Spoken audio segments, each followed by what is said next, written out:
राजयोग संजीवनी सुख स्वास्थ्य संपदा वर्धिनी प्रिय आत्मन बंधो नो अनुभव करा हो अनुभव करा।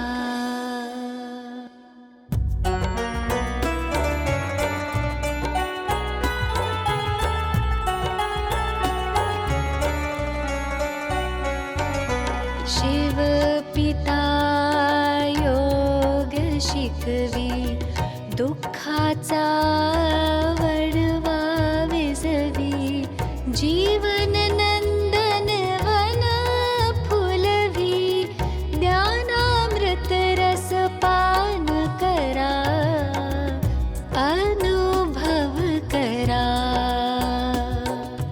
राजयोग संजीवनी।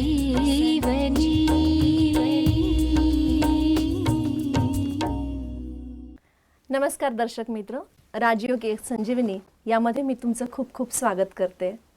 संजीवनी म्हणता क्षणी आपल्या डोळ्यासमोर रामायणाचं चित्र उभं राहतं की लक्ष्मण जेव्हा मूर्छित झाला होता त्यावेळेस हनुमानांना सांगितलं होतं की ते संजीवनी घेऊन यायला, आणि जेव्हा ते गेले तेव्हा त्यांना ते मिळाली नाही तर त्यांनी पूर्ण पर्वत उचलून आणला।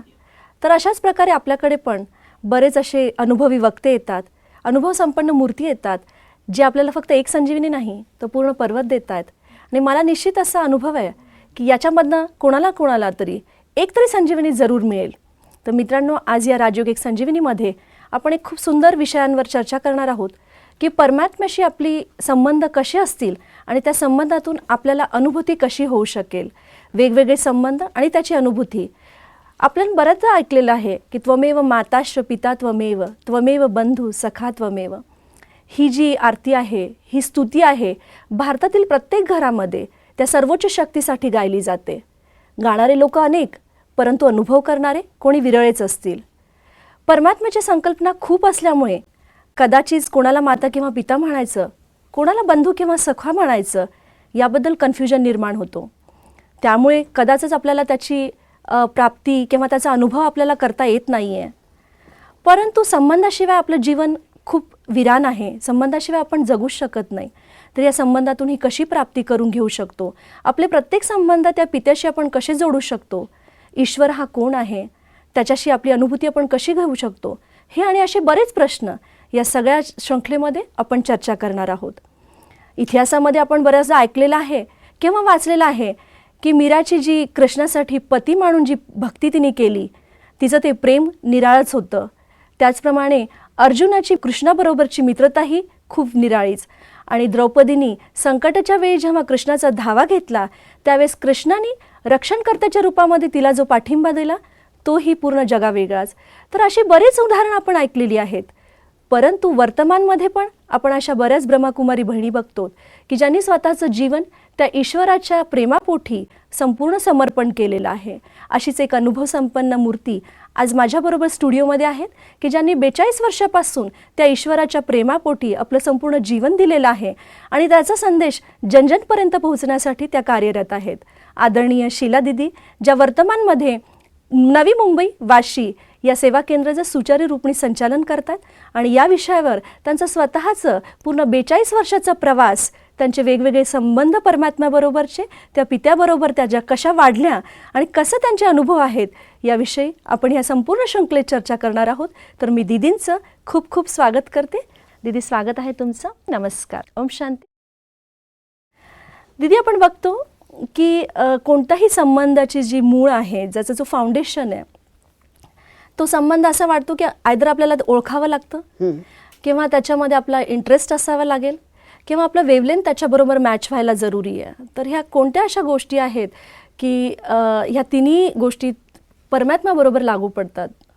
परमेश्वराबद्दल जर आपल्याला जाणून घ्यायचं असेल आणि त्याच्याशी ओळख किंवा त्याच्याशी आपला इंटरेस्ट आणि त्याच्याबद्दल आपण आकर्षण आपल्याला पैदा होते, म्हणजेच ईश्वराशी ह्या तिन्ही गोष्टी लागू शकतात। प्रथम बघितलं तर परमेश्वराशी आपली ओळख पाहिजे आहे. लहानपणापासून आपण देवाची भक्ती करतो किंवा आपल्या भारत देशामध्ये आपण 33 कोटी देवी देवतांना मानतो. मग नक्की त्याच्यातला देव कोणता मानावा किंवा कुठल्या देवावरती माझा विश्वास असावा. आपण देवाची भक्ती करतो, मग ह्या सर्व 33 कोटी देवांचाही देव कोण आहे, ज्याला आपण महादेव म्हटलं जातं. परमेश्वर सर्वांचा तो एकच आहे आणि सर्व देवी देवता आहेत. बघा, आपण भक्तीमध्ये सुद्धा बघतो की 33 कोटी जे देवी देवता आहेत त्यांच्या प्रत्येकाचं आपण शरीर बघतो, परंतु आपल्या देव्हाऱ्यामध्ये असे देव एकच आहे की ज्याचं रूप नाही आहे. त्याला आपण शिवपिंडीच्या रूपामध्ये बघतो. म्हणजेच आज साऱ्या भारतामध्ये आणि साऱ्या विश्वामध्ये निराकार ज्योतिबिंदू शिव परमेश्वराची आराधना केली जाते. मग आपण बघाल, जर आपण आपल्या भारतामध्येच 12 ज्योतिर्लिंगाची आपण पूजा करतो किंवा तीर्थस्थानी जातो. बरोबर. रामेश्वरला जर आपण गेलो तर श्रीरामाने सुद्धा प्रथम शिवलिंगाची पूजा केली आहे. गोपेश्वरमध्ये श्रीकृष्णाने पण शिवाचीच आराधना केली आहे. त्यानंतर आपण बघतो की पशुपतीनाथ आहे, अनेक तीर्थस्थान आहेत, त्या ठिकाणीही शिवाची भक्ती केली जाते. तर आपण हिंदू लोक त्याला शिव ह्या शब्दाने ओळखतो किंवा महादेव किंवा शिव भोलेनाथ ह्या शब्दाने ईश्वराची आळवणी करतो. तसं पाहिलं तर शिवाचे सहस्त्र नावं आहेत, वेगवेगळ्या नावाने त्याची आठवण केली जाते. आपण हिंदू लोक तर शिव म्हणजेच कल्याणकारी, जो सर्वांचं कल्याण करतो, ह्या नावाने ओळखतो. पण मुस्लिम बांधव जे आहेत आपले, ते सुद्धा मक्का मदिनेला जातात, तेव्हा तिथे गेल्यानंतर एक शिवलिंगाच्याच आकाराचा एक पत्थर असतो आणि त्याला ते संग अस्वद असं म्हणतात. आणि त्याचं दर्शन घेतल्यानंतर, इवन त्याचं चुंबन घेतल्यानंतर त्यांची तीर्थयात्रा पूर्ण होते. बरोबर. आणि त्याला ते खूप भगवंताच्या म्हणजे अल्लाह नावाने त्याची आराधना करतात, उपासना करतात आणि खूप श्रद्धेने आठवण करतात. खूप सुंदर सांगितलं. तर दीदी, मला असं ह्याच्यामध्ये असं माझ्या डोक्यात हे येतं की आपल्या ज्या भक्ती मार्गामध्ये, हिंदू फिलॉसॉफीमध्ये स्पेशली शिव आपण जे म्हणतो ते कधी आपण शंकराबरोबर जोडतो. तर ते शिव आणि शंकर म्हणजे ते एकच आहे का? शिव आणि शंकर आपण इतक्या दिवस तर एकच मानत होतो, परंतु आता प्रत्यक्षामध्ये परमेश्वराने येऊन आपल्याला सांगितलंय की शिव आणि शंकर. शंकर हे जेव्हा आपण बघतो तेव्हा अगदी तपस्वी बसलेले असतात आणि लवलीन स्थिती, ईश्वराच्या आठवणीमध्ये अगदी मग्न झालेले दिसतात. बरोबर. म्हणजेच बघा, आपण बघतो की कोणीही कुणाच्या आठवणीमध्ये मग्न आहे म्हणजे तो त्याच्याही पेक्षा जो श्रेष्ठ आहे, उच्च आहे, त्याची तो आराधना करत आहे. बरोबर. म्हणजे शंकराने सुद्धा निराकार शिव भोलेनाथ परमेश्वराला आठवण केलंय. म्हणून बघा, आपल्या शास्त्रामध्ये आहे की पार्वतीला जेव्हा शंकरपती हवा होता त्यावेळेला तिने 12 वर्ष शिवलिंगाची तपश्चर्या केली. अच्छा. ती वाळूचं शिवलिंग बनवत असे आणि त्या शिवलिंगाची ती खूप प्रेमाने आराधना करते आणि त्याच्यावरती ती 3 पत्ते असलेलं शिवलिंगावर बेलपत्र वाहते. बरोबर. आणि शिवलिंगाला ते बेलपत्र खूप आवडतं कारण की ते 3 पत्ते आहेत. ओके. आणि ते 3 पत्त्याचा पण अर्थ आहे की परमात्मा शिव भोलेनाथ हा त्रिलोकी नाथ आहे.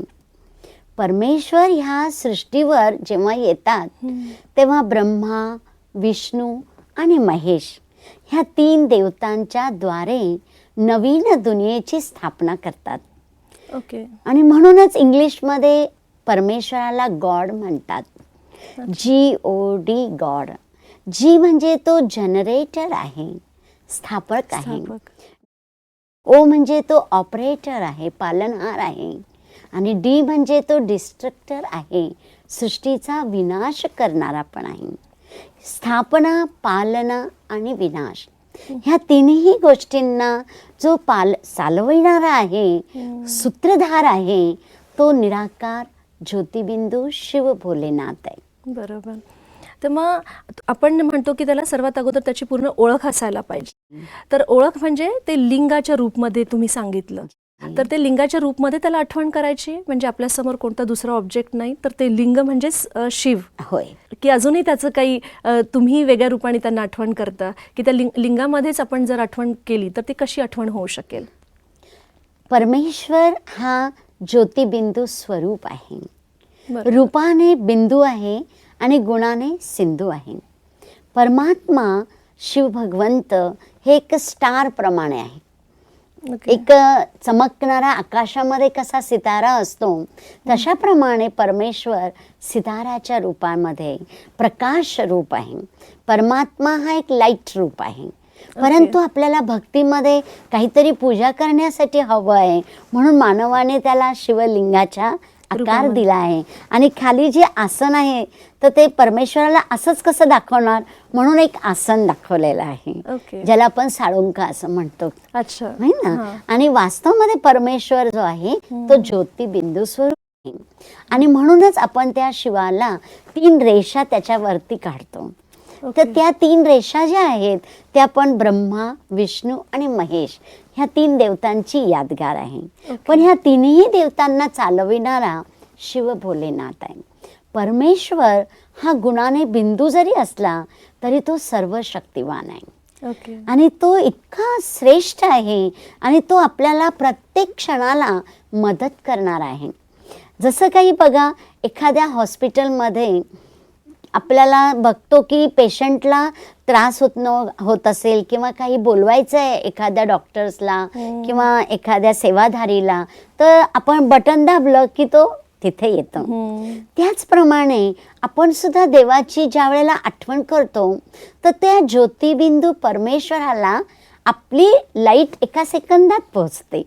आणि ती परमेश्वराची आठवण आपण केल्याबद्दल त्याला जाणवते आणि परमेश्वर आपल्याला त्याची मदत करतो. म्हणजे तो आपला थॉट, जो आपला संकल्प आहे, मनाद्वारे आपण त्याच्यापर्यंत पोहोचवू शकतो.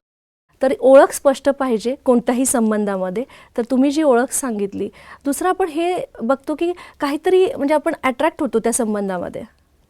तर असं काही आहे का की ज्याच्याकडे आपण इझिली अट्रॅक्ट होऊ शकतो ईश्वराकडे, कारण ईश्वर आपल्याला दिसत नाही आहे. तर असे काय आहे की आपण त्याच्याकडे अट्रॅक्ट होऊ शकतो? वास्तवमध्ये जर बघितलं की मानवाची जी निर्मिती आहे त्या निर्मितीमध्येच एक हा गुण आहे की त्याला जन्मापासून सर्वोच्च शक्ती परमेश्वराची ही आंतरिक प्रेम आहे. त्याला त्याच्या घडणमध्येच ईश्वराने अशी एक घडण आहे की त्याला मनापासून देवाची आवड आहे. मग तो देव कोणी त्याला मानेल गॉडफादर किंवा एक सर्वोच्च शक्ती किंवा एक परमात्मा शक्ती, आणि परमेश्वर ही त्याची मनाची ओढ आहे. आणि ती जशी आपल्या पोटाला भूक लागते तर आपल्याला जेवण हे अति आवश्यक आहे, तशीच ईश्वराची प्रेम, ईश्वराची आठवण ही आपल्या जीवनाची एक भूक आहे. बघा, मी एक तुम्हाला उदाहरण सांगते की आमच्या बहिणी, ब्रह्माकुमारी बहिणी रशियामध्ये प्रथम हे ईश्वरीय ज्ञान सांगण्यासाठी गेल्या. तर ते कम्युनिस्ट राज्य असल्यामुळे तिथे तर देवाचं नाव वगैरे काहीच नाही घेऊ शकत, आणि तिथे हे ज्ञान कसं देणार. तर त्या बहिणींनी फक्त एक सुप्रीम पॉवर ह्या नावाने ज्ञान, एक कुठे कुठे असं लिहिलेलं होतं की सुप्रीम पॉवर बद्दल ज्ञान तुम्हाला आम्ही ह्या टाईमवर आणि ह्या हॉलमध्ये देऊ इच्छितो. तर त्या वर्षानुवर्ष रशियामध्ये देवाचं नाव घेणं, भक्ती करणं हे नाही आहे, तिथे करू शकत नाही कायद्यानुसार. तर लोकांमध्ये इतकी ती भूक होती, इतकी आतुरता जागलेली होती की कधी कोण आम्हाला देवाचं अक्षर तरी सांगेल, ही त्यांचे कान अगदी आतुर झाले होते. आणि सांगायला आनंद वाटेल की जर आमचा तो 400 लोकांचा हॉल होता बुक, तर 7 वाजेच्या टायमिंगला बाहेर 800 लोक उभे राहायचे. म्हणजे ती इतकी ओढ, इतकी त्या आत्म्यांमध्ये ओढ होती आणि इतकी त्यांना आतुरता होती की देवाचं मी कधी ऐकेल, देवाच्याबद्दल मी कधी आठवण करेल आणि देवाचं स्मरण मला करायला मिळेल, मी त्याला थँक्स कधी मानू. अशी ईश्वराच्या आठवणीबद्दल प्रेम, जागरूकता मनुष्याची एक भूक आहे. तर ते आपण त्याच्याकडे खूप अट्रॅक्ट होतो. की आपण प्रेमाने प्रेम संबंधामध्ये प्रेम हे सर्वात मोठं अट्रॅक्शनचं कारण आहे. पण आपण हे बघतो की काही लोक असे पण आहेत की जे ईश्वराला मानत नाही किंवा त्याचं अस्तित्व मानत नाही. मग ते लोक कसे अनुभव करू शकतील किंवा म्हणजे जेव्हा अस्तित्वच मानत नाही मग त्यांना अनुभव होऊ शकतो का? बरोबर आहे. वास्तवमध्ये बघितलं, जे लोक देवाला मानत नाही परंतु कधी कधी अशी जीवनामध्ये सफलता मिळते आणि त्या सफलतेमध्ये जर आपल्याला माहीत पण नाही पडत, पण आपल्या मुखातनं एक सेकंदात निघून जातं थँक्स गॉड. म्हणजे आतूनच आपल्या प्रेरणा येते की माझं हे काही मला सफलता मिळाली आहे, मला ही काही ज्याच्यामध्ये विजय प्राप्त झाली आहे ती कोणीतरी करून दिलेली आहे. हो, हे बऱ्याच जणांचे अनुभव आहे असे की काहीतरी एक शक्ती काम करते, भले ते त्याला मानतात किंवा नाही मानत. कधी कित्येकदा असं होतं की ते मानत नाही डायरेक्टली, पण इनडायरेक्टली कुठेतरी ते मध्ये असतं त्याच्यामध्ये की हो ही शक्ती काम करते. तर खूप छान ते कॉन्फरन्स एक झालेली मला आठवते US मध्ये, आणि सगळे तिथं जे लोक नास्तिक होते ते पण होते आणि जे आस्तिक होते ते पण होते, आणि परमात्मा आहे की नाही याच्यावर त्यांची खूप चर्चा चालली होती. आणि लास्टला ते प्रूव्ह केलं की परमात्मा नाही आहे म्हणून. तर ज्यांनी ते प्रूव्ह केलं त्यांनी सांगितलं थँक गॉड की मी तुला प्रूव्ह करू शकलो की तू नाही आहे म्हणून. तर अल्टिमेटली ते सबकॉन्शियस माइंडमध्ये कुठेतरी आपल्याला त्या पित्याला जाणून घेण्याची किंवा त्याच्याबरोबर आपले काय संबंध आहेत हे आहे असं म्हणजे तुमचं, त्याच्यामुळे आपण अट्रॅक्ट होतो. आपले इंटरेस्ट काय असे असतात की त्याच्याबरोबर आपले इंटरेस्ट त्याच्याबरोबर सिमिलर आहेत, तरी ते संबंध खूप छान आपला फुलत जातो ना. काहीतरी इंटरेस्ट सिमिलर व्हायला पाहिजे.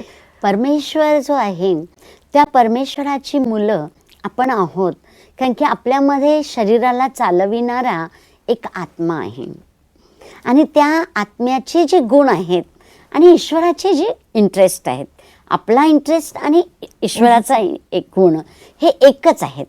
ज्याप्रमाणे परमेश्वर शांतीचा सागर आहे, तर आज कुठलाही व्यक्ती असो त्याला काय प्रिय आहे? शांती प्रिय आहे.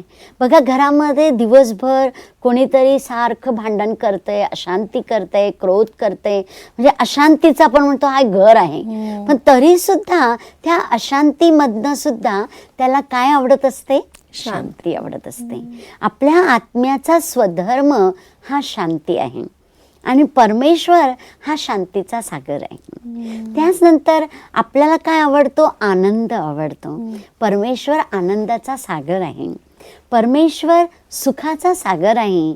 आणि मनुष्य हा जीवनभर लढत असतो किंवा काही काम करत असतो, ते कशासाठी? सुखासाठी. तर परमेश्वर आणि आपली ही एकच इंटरेस्ट आहेत, मॅचिंग आहे. परमेश्वराला जे आवडतं ते आपल्याला आवडतं. परमेश्वराला सगळ्यांना सुख द्यायला आवडतं आणि मानवाला काय आवडतं?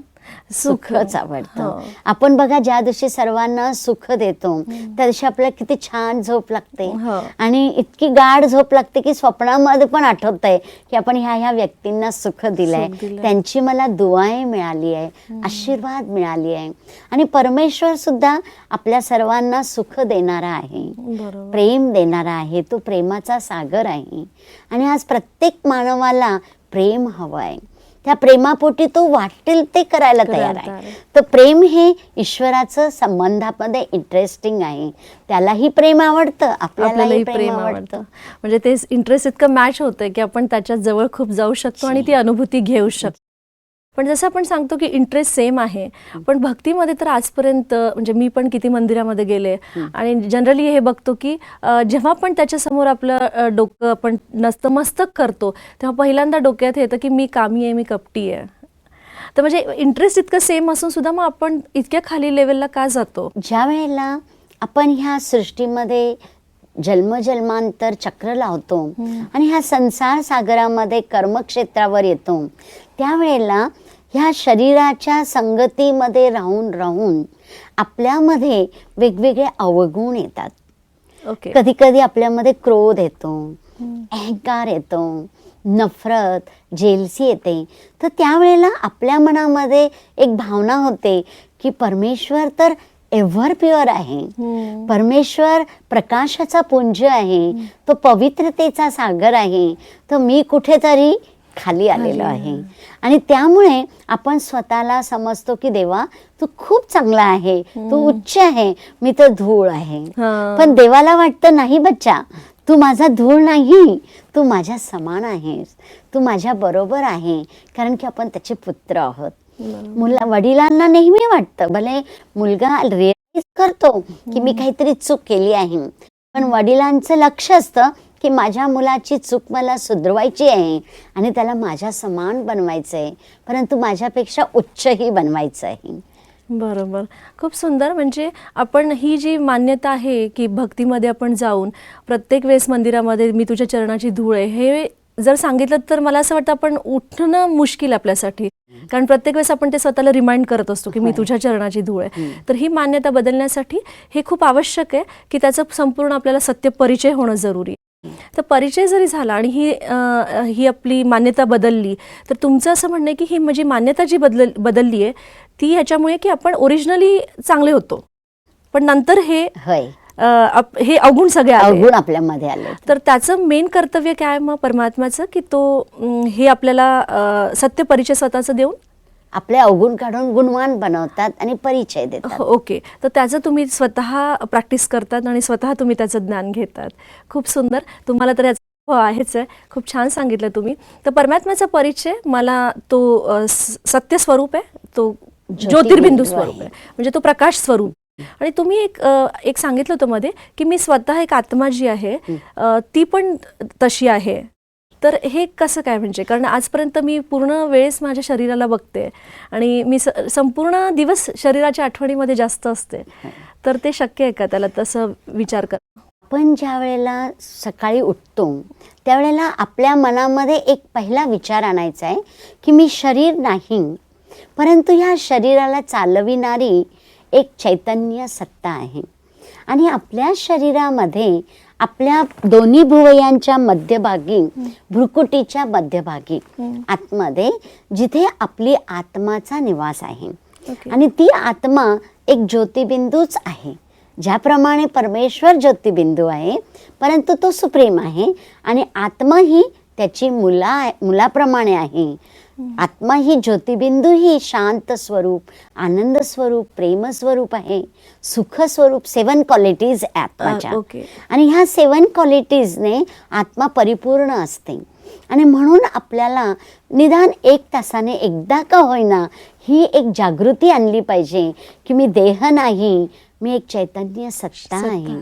आणि मी आत्मा जी आहे ती आत्मा मन, बुद्धी आणि संस्कार ह्या 3 वस्तूंनी बनली आहे.